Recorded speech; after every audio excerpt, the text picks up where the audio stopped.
Vernon followed the railroad tracks north along the Coal River, doing his best to avoid the icy patches as he trudged through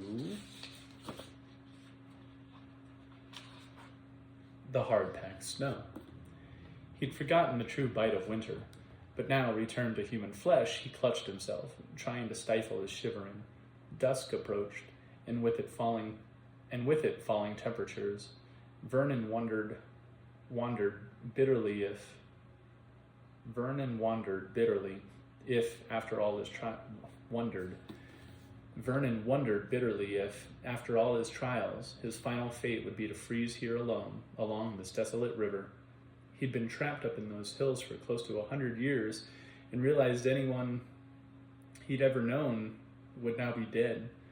The world he once knew gone.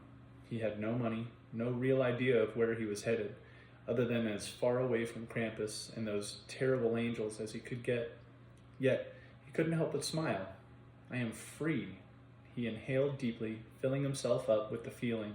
I can go anywhere, do whatever I like. He laughed. At least until I starve or freeze to death. A freight train headed down the tracks toward him.